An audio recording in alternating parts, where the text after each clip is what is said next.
ይስጥልን አቶ ኤፍሬም አቶ ገለታው እንደምን ዋላችሁ እንደምን አደራችሁ? ደህና ናችሁ ወይ?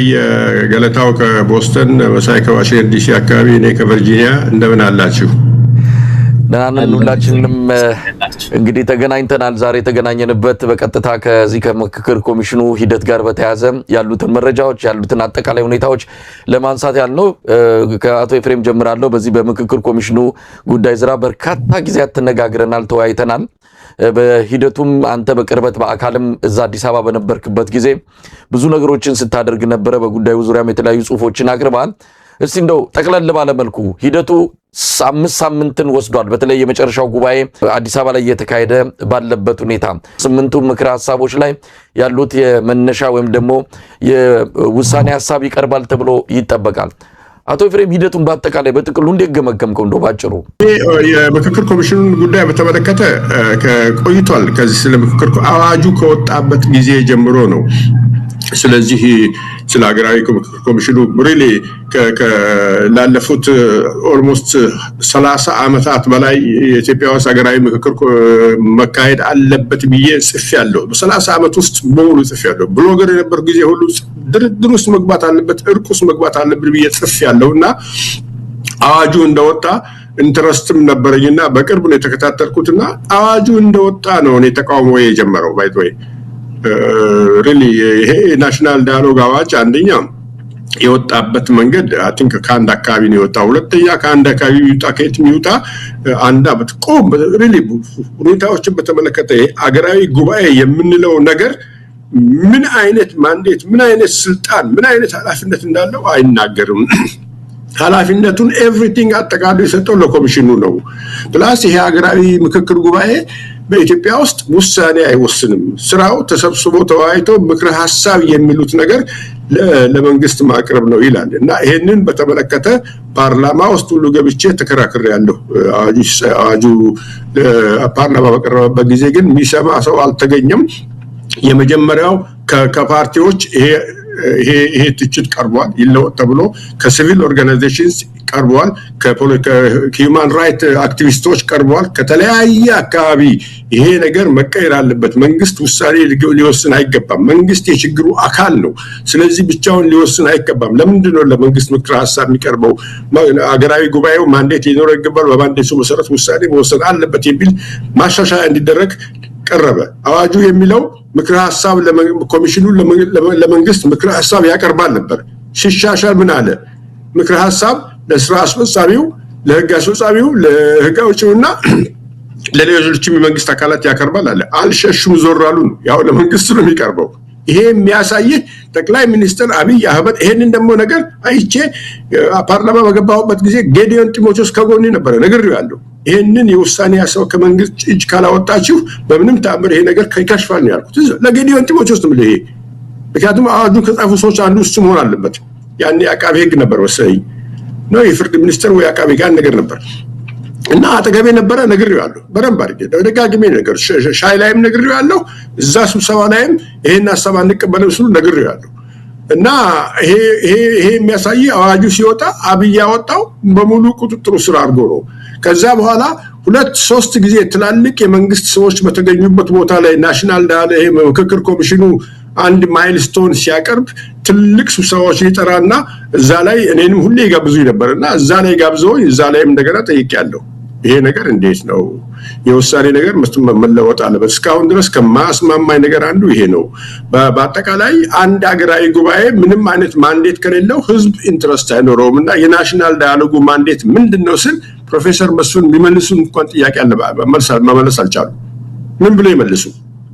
እና ከዛ ጊዜ በኋላ እንደውም ወደ ትልልቅ እንደዛ አይነት ትልልቅ ስብሰባ ሲደረግ እንደውም መጥራትም አልፈለጉም። ምክንያቱም ይሄን የጠየቁት የመንግስት ሚኒስትሮች ባሉበት ቦታ ላይ ነበርና እና ከዛ ጊዜ ጀምሮ ነው አሁን ሂደቱን ስከታተል ይሄ ከተጀመረ ጀምሮ ስከታተል እንደነበረው በተለይ አዲስ አበባ በነበርኩበት ጊዜ አንዱ በተለይ አይ ቲንክ ኢዜማ ጽህፈት ቤት ላይ እዚህ የናሽናል ዳያሎግ እንትን በተመለከተ አንድ ሐሳብ ሳቀርብ እኔ በሂደት የሚታየኝ ያልኳቸው በሂደት የሚታየኝ አንዱ ውሳኔ ለመንግስት ከሚቀርቡ አንዱ ምክረ ሐሳቦች አንዱ የአዲስ አበባ ጉዳይ ነው።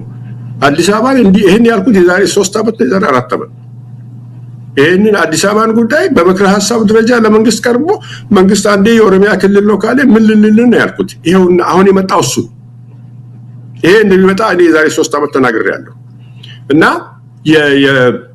በአጠቃላይ ሂደቱን ሳይ ይሄ እየተበላሸ የመጣው ሂደት በተለይ ደግሞ እንደገና ስብሰባው ይሄ ምክክር ጉባኤው ሲጀመር ውጥንቅጡ ወጣ።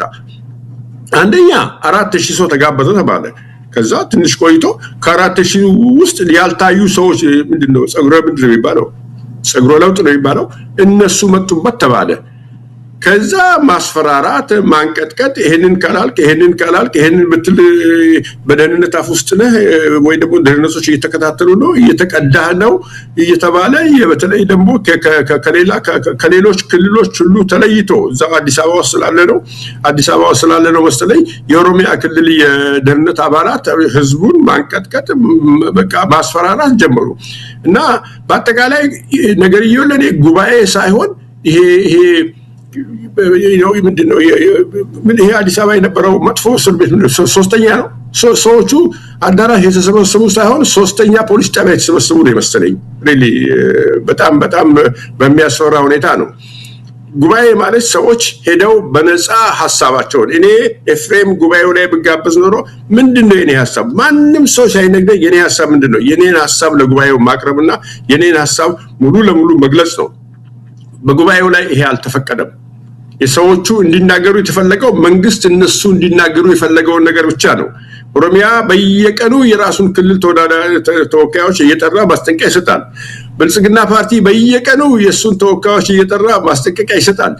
በዚህ አይነት መንገድ የተወሰነን ውሳኔ በዚህ አይነት መንገድ የሄደን አገራዊ ጉባኤ አገራዊ ነው ማለት በእውነት በሂደቱ ውስጥ ለተሳተፉ ሰዎችም እኛም በቅርበት ይሄን ነገር በመጀመሪያ ሂደት አካባቢ በቅርበት ላየን ሰዎችም በአጠቃላይ ለኢትዮጵያ ሕዝብ የሚያሳፍር ነገር ነው። አቶ ኤፍሬም አመሰግናለሁ። እንግዲህ በነገራችን ላይ የምክክር ኮሚሽኑ ኮሚሽነር ፕሮፌሰር መስፍን አራያ እዚህ አሜሪካ ናቸው። ይህንን አስመልክቶ አንከር ሚዲያ በትናንትናው ዕለት አንድ ዜና ይፋ አድርጎ ነበር። በዜናው መረጃ ላይ ስህተት የለውም፣ ነገር ግን አቀራረቡ ሌላ አውድ ፈጥሯል በሚል እዚህ ካሉ የፕሮፌሰር መስፍን አራያ ቤተሰብ ስልክ ተደውሎልን ዜናውን ለጊዜው ከአየር ላይ አውርደነዋል። መረጃው በተዛባ መልኩ በመቅረቡ ብዙዎች ኮበለሉ፣ ከሀገር ሸሽተው ወጡ ወደሚል ድምዳሜ ደርሷል። በዛ መልኩ ድምዳሜ የሰጠ ዜና አልነበረም።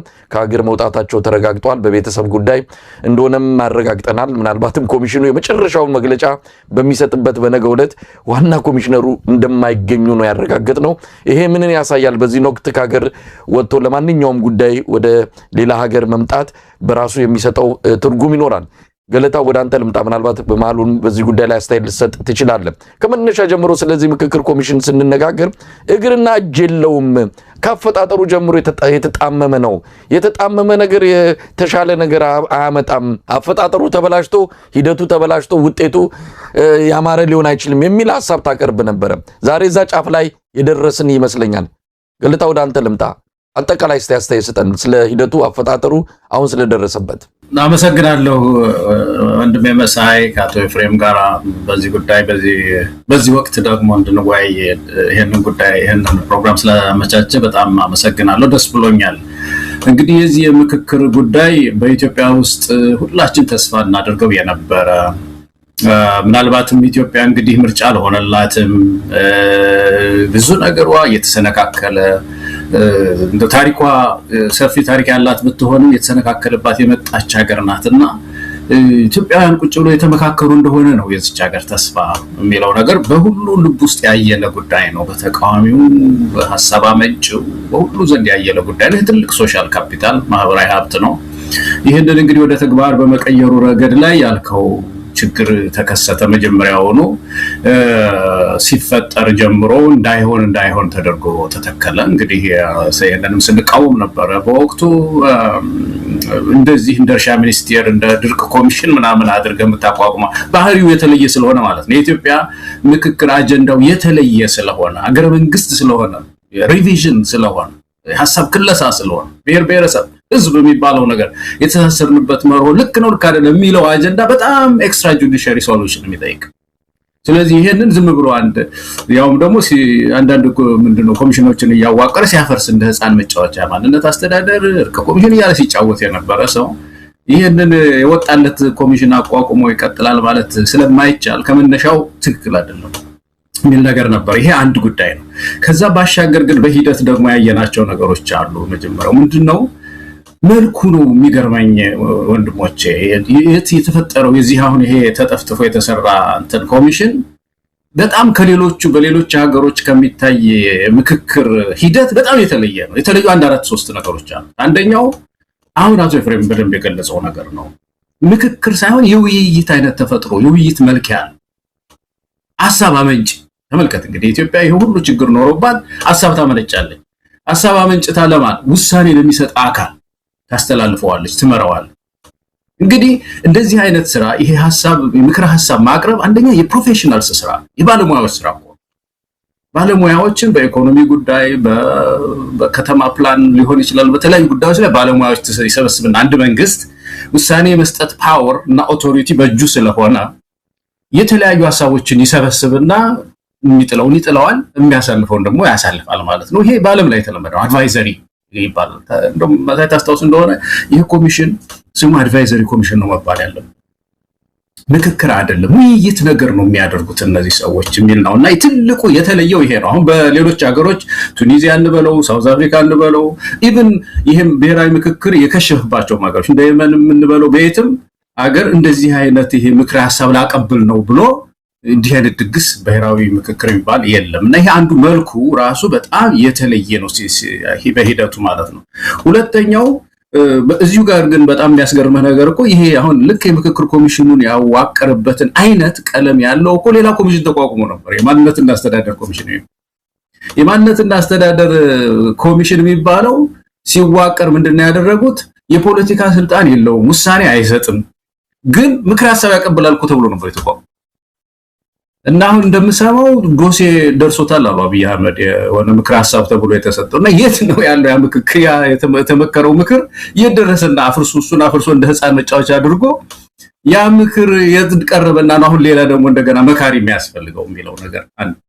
ሁለተኛው በጣም የተለየው ሌሎች ሀገሮች ላይ ያልታየው ነገር በቀውጢ ቀን ውስጥ ነው ምክክር ተካሄደ የምንለው በከፍተኛ ቀውጢ ቀን ውስጥ በጦርነት ማለት ባሩድ በሚጠፋበት ሰዓት እንደዚህ ያላደረጉም ሌሎች ሀገሮች ቱኒዚያ እንበለው አሁን ያነሳናቸው ሌሎች ሀገሮች ምክክሩ የከሸፈባቸው መጨረሻ ላይ ያልተሳካላቸው ሀገሮችም ቢሆኑ ግን መጀመሪያ ጠመንጃ ወርዳው ይሄ ባለፈው ያነሳነው ክራይሲስ ማኔጅመንት የሚባለው እሳት ያጠፋሉ። ከዛ ቁጭ ብለው ውይይት ይደረጋልና የኢትዮጵያ አሁን በጣም የተለየው ይሄ ውይይት ምክክር አንለውም። ይሄ ውይይት የሚካሄደው በጦርነት መካከል ነውና ይሄ በጣም የተለየ ቀለም አምጥቷል። ተመልከተው አንዳንዶቹን ሁለት ነገሮች አብረው የማይሄዱ ነገሮች ይሄዳሉ። በአንድ በኩል ምክክር ጉባኤ እየተካሄደ ነው ብሎ አንድ ዜና ያቀርባል በኢትዮጵያ ቴሌቪዥን፣ ኢትዮጵያ እየመከረች ነው ይላል። በሌላ በኩል ደግሞ ልክ የ2013 የጦርነት ዋዜማ የሚያሳይ ትግራይ ላይ ዶክመንተሪ ይሰሩና ያንን አሳይተው ሲጨርሱ ደግሞ ኢትዮጵያ እየመከረች ነው ይላል። በዚህ አካባቢ በአማራ ክልል አካባቢ ደግሞ እንደዚህ ድል እያገኘን ነው ሲሉት ትሰማለህና ይሄ በዚህ መካከል በእንደዚህ አይነት ውጥረት ውስጥ እየተካሄደ ያለ ልዩ ባህሪ ያለው ምክክር ነው። ሶስተኛው የኢንክሉሲቭ አለመሆኑ ነው። ይሄ አንዳንድ ሀገሮች የታየ ነው፣ ግን በጣም የሚያስገርመው በኢትዮጵያ ውስጥ በጣም የተለየ ነው። አሁን ማቋቋሚያ አዋጁ አቶ ኤፍሬም በተለይ ያከዋል የበለጠ ማቋቋሚያ አዋጁ ላይ እኮ የሐሳብ መሪዎች ይላል። እነዚህ በሐሳብ ምንጮች እነሱ የፖለቲካ ሰዎች በሀገረ መንግስት ግንባታ ላይ አልተስማሙም፣ ስለዚህ ቁጭ ብለው ይነጋገሩ እኮ ነው የሚለው። እና ይሄ ምንድነው አንድ ታሪክ አለ አይደለም የተላከ አንድ ቁርአኑ መሰለኝ ሌላ ነገር ሲለቅም የነበረው አይነት ምክክር ኮሚሽኑ እነዚህን ትቷቸው እነዚህ ሐሳብ ምንጮች አልገቡም፣ አልታደሙ፣ ተጋበዙም የሉ በአነሱት በጣም የሰላ ትችት ሪጀክት ተደርገዋል። የፖለቲካ መሪዎች የሉም። አንቱ የተባሉ በኢትዮጵያ ሀገረ መንግስት ላይ ጥያቄ ያላቸው ሰዎች መጽሐፍ የጻፉ ሰዎች አቶ ኤፍሬምን ጨምሮ በጣም ብዙ ሰዎች የማውቃቸው በኢትዮጵያ ፌደራል ስርዓት ላይ ብዙ የጻፉ ሰዎች የሉም። እነዚህን ሁሉ ያገለለ መሆኑ በጣም ይለየዋል እና እንደው ምናልባት እንዳላስረዝም አራተኛው እና በጣም የተለየ ሂደቱን ስናነሳው የቴክኒክ ችግር ነው። ቴክኒኩን ያየን እንደሆነ አመጣጡ ሁሉ ዊርድ ነው። በጣም አስገራሚ ነገር ነው። እንግዳ ነው። አንዴ ከታች ነው የሚመጣው ብሎ አጀንዳ 4 ዓመት ተመልከተ። ዋናው ስብሰባ የሚፈጀው 3 ሳምንት ነው፣ 1 ወር ነው። አጀንዳ መሰብሰብ 4 ዓመት ነው የሚፈጀው። ይሄ በጣም ብዙ ሪሰርች የሚያሰራ ነው። በጣም ብዙ ሪሰርች ነው። እያንዳንዱ ደግሞ 4000 ሰው ከተሰበሰበ በኋላ አንድ ወንድም ጥሩ አድርጎ አሰላው በስሌትና አንድ ከ4000 ሰው ትወያያለህ ተብሎ የመጣው ሰው 1/8ኛ ነው የሚደርሰው። ከውይይቱ ውስጥ 8 ጥያቄዎች አይደለም ያሉት፣ አንዷን ነው ይዞ የሚወያየው እና ያችን 1/8ኛ ተሳትፎ 1/8ኛ ነው ማለት ነው። በመከከሩ ላይ አብስሎ የሚወያየው ያንን ጉዳይ ነው ማለት ነው። እንደዚህ የተሰነካከለ 500 ነው ይልሃል፣ 200 ነው ይልሃል። ከዛ ደግሞ አጀንዳዎቹ ደግሞ ቅደም ተከተላቸውን ጠብቀው የትኛው ችግር ሲፈታ ነው የሚቀጥለው አጀንዳ የትኛው ነው የሚለው ነገር የለም። ዝም ብሎ ተተረማምሶ ነው ያለው። መጨረሻ ላይ ትላንት የሰማሁት ነገር ላንሳና ልጨርስ። ባለፈው ስናነሳ ነበር እነዚህ ሰዎች አካሄዳቸው በተለይ አጀንዳ ቅደም ተከተሉ ግጭት ሊያመጣ ይችላል። ዝም ብሎ በተኗቸው። አንዳንዶቹ አጀንዳዎች ለምሳሌ ሀገረ መንግስት ግንባታው የፌደራል ስርዓቱ ጉዳይ ሳይወቀጥ እና መፍትሄ ሳያገኝ አዲስ አበባ ላይ ዘሎ ቢገቡ ግጭት ሊያመጣ ይችላል ስንል ነበርና አሁን ምን አደረግን አሉ።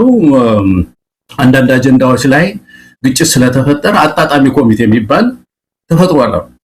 አጣጣሚ እንግዲህ ማለት የተጋጩ እንትኖች እነዚህ ሐሳቦች አሉ በየቡድኑ ያመጣው አንዱ ካንዱ ጋር የሚላተም ስለሆነ የሚያጣጥም ብለው 100 ሰው ፈጥረናል ብለው ኮሚሽነሩ ሲናገሩ ነበርና ይህ ሁሉ ችግር የቴክኒክ ችግር ነው እና በአጠቃላይ ይሄ ምክክር የማይባልም በአገራችን ውስጥ ነው የሚሄደው ነገር ነው።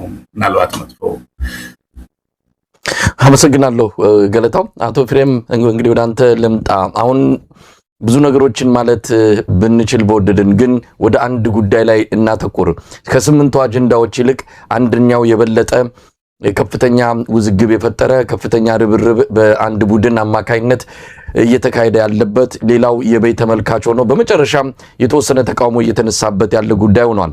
አሁን የኢትዮጵያ ሰብአዊ መብት ጉባኤ ሰመጉ፣ አብን፣ የእናት ፓርቲ ሌሎችም መግለጫ እያወጡ ነው። አሁን በደረሰን መረጃ ደግሞ የአማራ ክልል ተወያዮች የተባሉት በጋራ አንድ መግለጫ አውጥተዋል።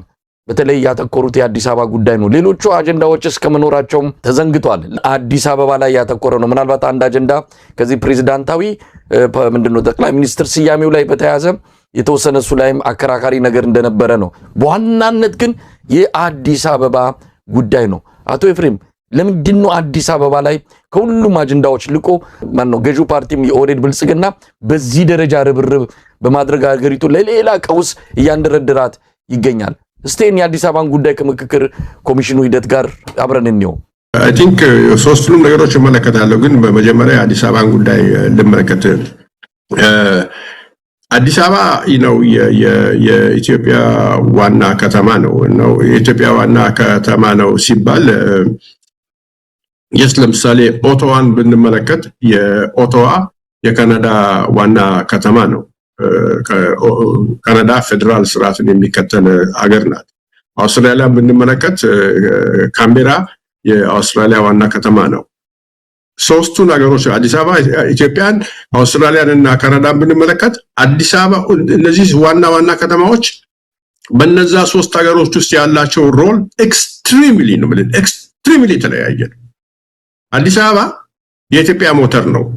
አዲስ አበባ የኢትዮጵያ የባህል፣ የኢኮኖሚ፣ የትምህርት ማዕከል፣ የፖለቲካ ማዕከል። አዲስ አበባ የኢትዮጵያን ኢኮኖሚ ብዙ አንዳንድ ሰዎች እስከ 2/3 ድረስ ነው የሚሉት። አብዛኛው የኢትዮጵያ ኢኮኖሚ የሚመነጨው ከአዲስ አበባና ከአካባቢው ነው። አዲስ አበባ ወደ 7 ሚሊዮን አካባቢ የሚኖርበት ህዝብ ነው።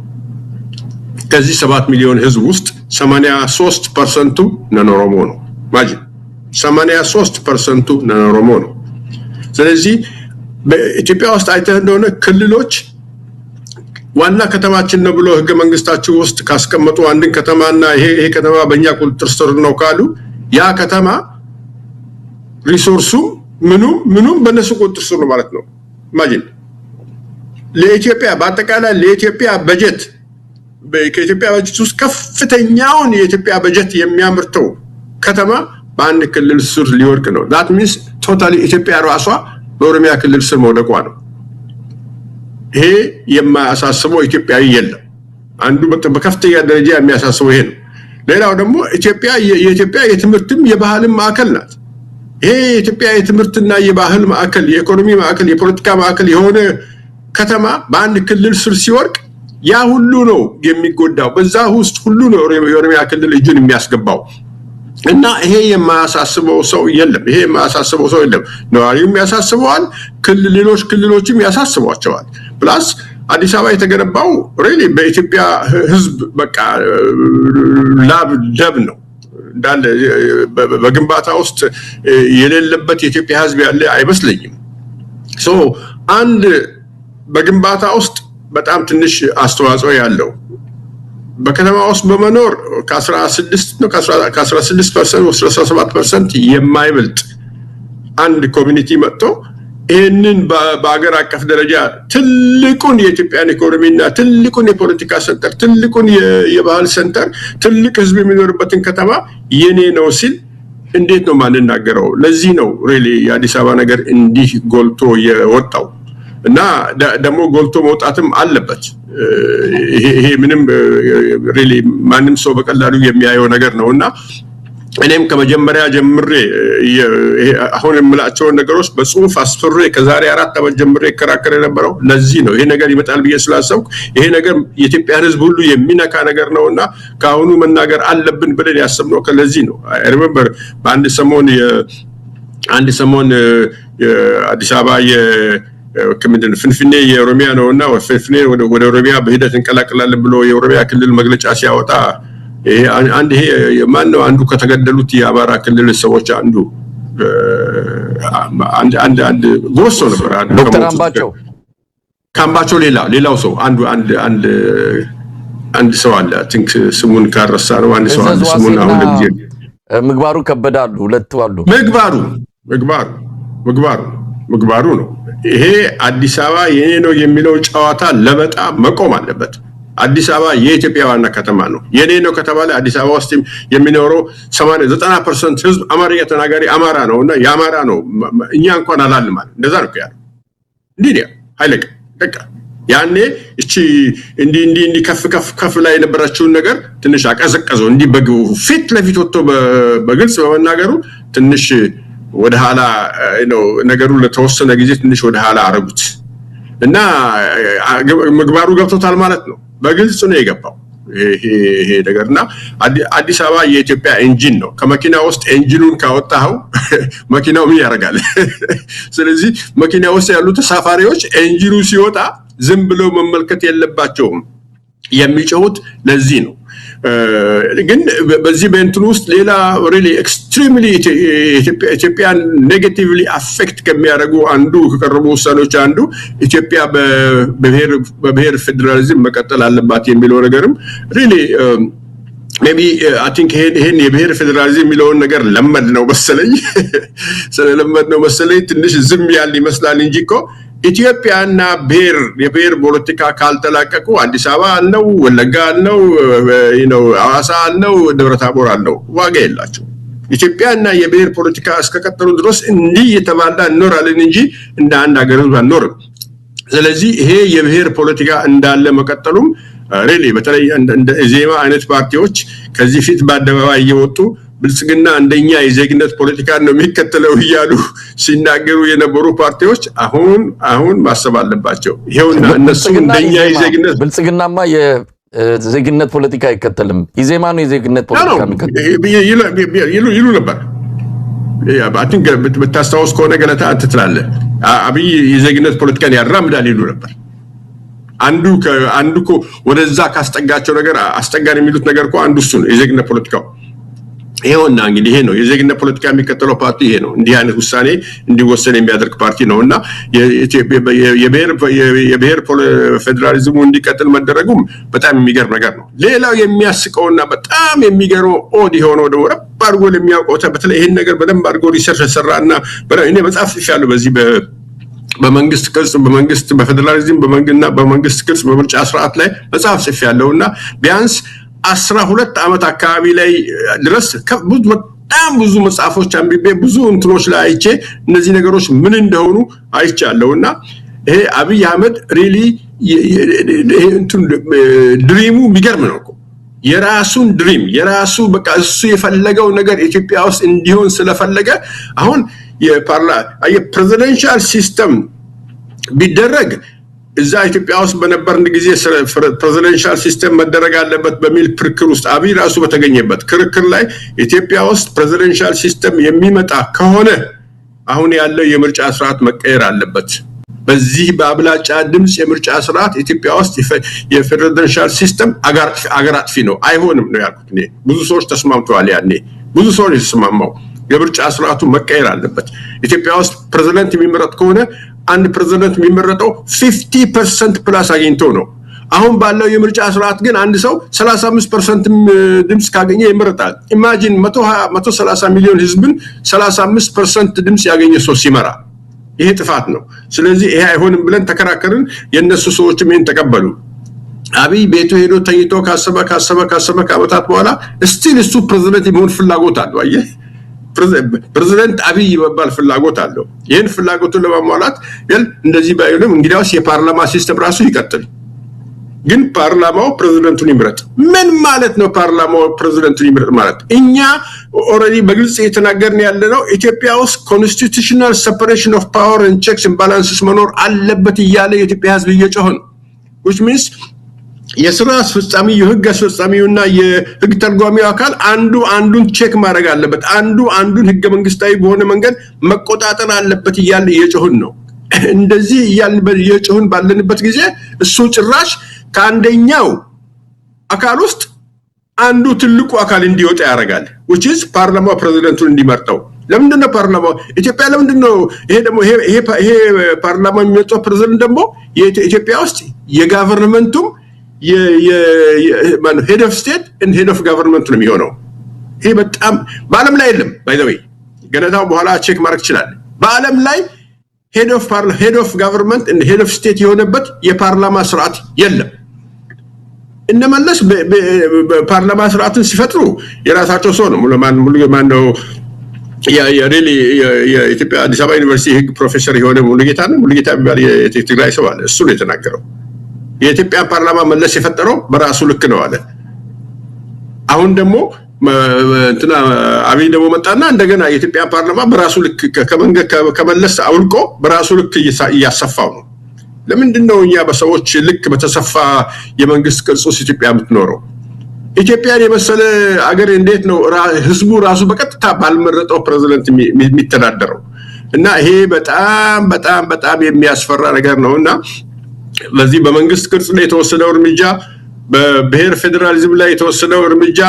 በአዲስ አበባ ጉዳይ ላይ የተወሰደው እርምጃ ሶስቱም አገር አጥፊ ነው በእርግጥ ትኩስና ፊት ለፊት የሚታየው የአዲስ አበባ ጉዳይ ነው ምክንያቱም 8 ሚሊዮን ህዝብ ወደ 7 ሚሊዮን ህዝብ አካባቢ የሚኖርበት ከተማ ስለሆነና የአዲስ አበባ እዛው ውስጥ መግባት ኢሚዲየትሊ ወዲያው ይዞት የሚመጣው እሳት አለ ያ እሳት ስለታየው ነው I think እኔም አንተም እናንተም በአጠቃላይ ዓለም አካባቢ የሚኖረው ኢትዮጵያ ሁሉ እንዲህ በአንዴ መጮህ የጀመረው እሳቱ በአንዴ የሚለኮሰው በአዲስ አበባ ነው የብሔር ፌደራሊዝሙን 30 ዓመት ለምደነዋል የአዲስ አበባ ጉዳይ ግን ሪሊ የሚያንገበግብና የሚያንጫጫም እዚህ በዲያስፖራ የሚኖረው ኮሚኒቲን ካየነውም በአብዛኛው ከአዲስ አበባ የመጣ ነው ይሄ በጣም የሚያጨቃጭቅ ጉዳይ ሆኗል በእርግጥም ያጨቃጭቀናል ለሁለት አካፍሎ ሊያዋጋን ይችላል ባይ ነኝ አቶ ፍሬም እንመለስበታለን የአዲስ አበባን ጉዳይ በተመለከተ ከዓለም አቀፍ ተሞክሮች አንፃር እንግዲህ የኦህዴድ ብልጽግና ሰዎች መከራከሪያ የሚያቀርቡት አለ ገለታ ወደ አንተ መጣለው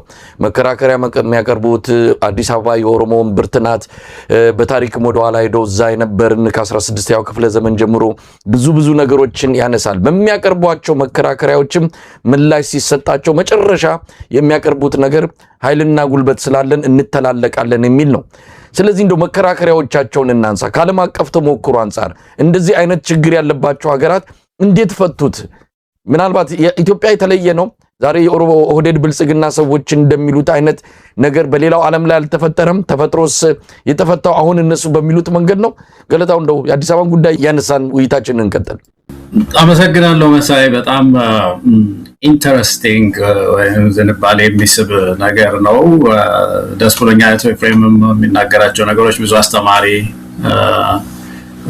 ነጥቦች ስላሉት ደስ ብሎኛል እና ይሄ ጉዳይ በጣም ጥሩ ነው ብዙ ውይይትም ሊደረግበት ይገባል ብዙ ጊዜ የኛ ሀገር ፖለቲካ ትልቅ ችግር የራሳችን ብቻ ነው የምናየው እና ዓለምን አለማየት ዓለም ይሄንን ጉዳይ እንዴት አስተናገደው አሁን የብሔር ፖለቲካ በሌላው ዓለም ውጉዝ ተብሎ ወንጀል ተብሎ ያሳስራል ጎረቤታችን ኬንያ ውስጥ ወንጀል ነው የሚለው ጋና እንደዛ ነው ሌላ ሀገር እንደዛ ነውና እንዴትኛ ሀገር ቅዱስ ሆነና መተሳሰሪያ መርሆዋችን ሆነ ለኢትዮጵያ ኢትዮጵያን የሚያክል ትልቅ ሀገር የነጻነት አርማ የምትባል የጥቁር አፍሪካ ህዝብ ኩራት የምትባል ሀገር እንደዚህ በከተማ በመናምን ይገባኛል ጥያቄ ውስጥ ምንናቆር መሆናችን እና የዛ ትውልድ አካል መሆናችን ሁላችንም የሚያሳፍር ነገር ነው አዲስ አበባ ጉዳይ እንደው አንድ አራት ጉዳዮች አካባቢ ነው ለተረኩ እንግዲህ አንዱ የስያሜ ጉዳይ ነው መሳይ ከሌላው ሀገር ማንጻር ያልከው ላንሳው ስያሜ እንግዲህ ምንድነው ፊንፊኔ ነው መባል ያለባት አዲስ አበባ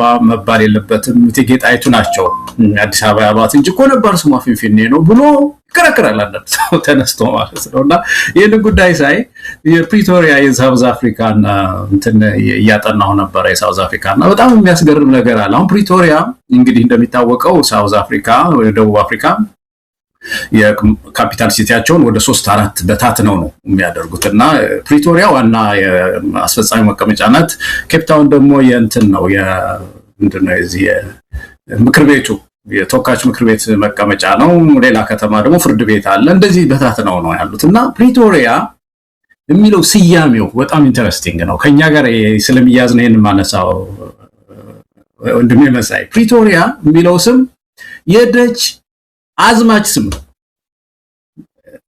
ማን ነበር እንደውም ስሙ አንድሪስ ፕሪቶሪየስ የተባለ ሰው ማለት ይሄ አንድሪስ ፕሪቶሪየስ የተባለ ሰው በዛ አካባቢ የደሞንዝ በሚባል አካባቢ ላይ ጦርነት ከፍቶ የዙሉ የሚባሉት አሉ አይደለም የዚህ የደቡብ አፍሪካ እንትን ምንድነው ኪንግደም የሚባለው የተለያዩ ክላን የነበራቸውን አሰባስቦ የተቀናጀ በ18ኛው መጨረሻ ለዘመን አካባቢ ላይ የተቀናጀ የደቡብ አፍሪካ የጥቁሮቹ ሰራዊት ነው ወደ 10,000 ሰራዊት ነው ጦርነት ከዚህ ከአንድረስ ፕሪቶሪየስ ከተባለው አዝማች ጋር ውጊያ ያደረጉት እና በኋላ ያው እሱ ተዘጋጅቶ ስለነበረ ጨፈጨፋቸው በጣም በሚያሳዝን ሁኔታ ወደ 3000 ሰራዊት ነው አለቀ የሚባለው ጥቁሮቹ ማለት እና ያ ከጦርነት ካለቀ በኋላ ይሄ ፕሪቶሪየስ የተባለው ሰው አሸንፏል ተብሎ ይሄ ፕሪቶሪያ የሚባለው ስም በስሙ ይሰየም ጀግና ነው ተብሎ እንግዲህ የማን ጀግና ነው የደቾች እነዚህ የነጮቹ ጀግና ማለት ተብሎ ስሟ ፕሪቶሪያ ይባል ተብሎ ተሰየመ ማለት እንግዲህ ያ ዘመን አለፈና አሁን አፓርታይድ አልቆ ምን ብሎ ሳውዝ አፍሪካ ዛሬ በጣም የተሻለ ሁኔታ ላይ ነው ያለች አልፎ ይሄ ነገር ይነሳል እና ምን ይላሉ ወደ 3 ስም ይጠሯታል አንደኛው ጃካራንዳ ከተማ ጃካራንዳ ማለት ይሄኛ አዲስ አበባ እንደምንለው እነሱ ጃካራንዳ የሚባል ዛፍ አለ አዲስ አበባ አልፎ አለ ይሄ ወይነ ጠጅ ቀለም አበባ ያለው ማለት ነው ወይነ ጠጅ ቀለም ያለው አበባ ከተማ ማለት ነው አዲስ አበባ እንደምንለው እነሱ ደግሞ ወይነ ጠጅ ቀለም ያለው ከተማ ፕሪቶሪያን ጃካራንዳ ከተማ ይሏታል ሽዋኔም ይሏታል ሽዋኔ ማለት እንግዲህ ያው ኢንዲጂነስ ቋንቋ ነው ግን ፕሪቶሪያ የሚለው ስም ነጭ ጥቁሮቹን የጨፈጨፈ ሰው ታሪክ ሰርቷል ተብሎ የተቀመጠበት ስም ነው አሁን ሳውዝ አፍሪካ ስራቸውን ትተው እዚህ ላይ ብዙ አይናቆርም መሰለኝ አሁን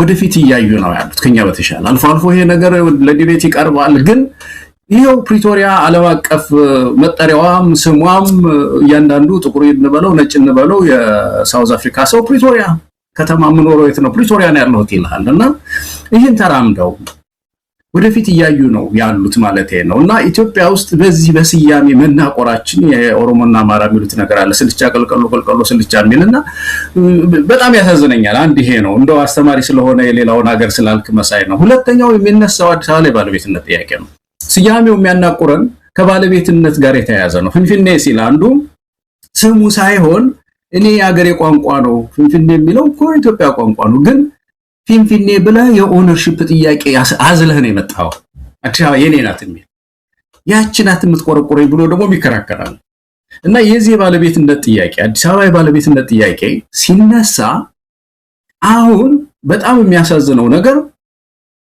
ቅድም አሁን አቶ ኤፍሬም ያለው ነው ተስማማን ወይ ኢትዮጵያን ተቀርማምተን ጨርሰናል እኛ እኮ ተስፋ የነበረን አሁን ምክክር የምንለው ምንድን ነበር በመጀመሪያ ደረጃ አሁን በዚህ የዚህ ዘመን ምክክር ምንድነው የሐሳብ ክለሳ ውስጥ ገብተን ይሄ የብሔር ፌደራል ስርዓቱ ትክክል ነው ወይ የዜጎችን በሙሉ ሜዳ ላይ ጣል አንጠባጥቦ የዲሞክራሲ ደፊሲቱ እልፍ ነው ሐረር ውስጥ ትግራይ ውስጥ አማራ ውስጥ ኦሮሚያ ውስጥ በየሞሩ የሚጉላላው ከዚህ ስልቻ እየወጣ ተፈናጥሮ የሚሰቃየው ዜጋ ብዙ ነው ስለዚህ ሪቪዥን ክለሳ ያስፈልገናል ይሄን ጉዳይ የሚል ነበርና አሁን ያንን የመንግስት ቅርጹን ሳናይ ስርዓተ መንግስቱን ማለት የፌደራል ስርዓቱ የብሔር ሆኖ ይቀጥል አይቀጥል የሚለው ላይ ውሳኔ ላይ ሳይገባ በዚህ በብሔር ብሔረሰብና በኢትዮጵያዊነት ትስስር ላይ ውሳኔ ላይ ሳይገባ ዘሎ አዲስ አበባ የማናት የሚለው ነገር እንግዲህ ተመልከተው ያናቁረን ጀመረ ማለት ነውና ይሄ በጣም ያሳዝነኛል ቀደም ብሎ ይሄ ምክክር ሐቀኛ ምክክር ቢሆን ኖሮኮ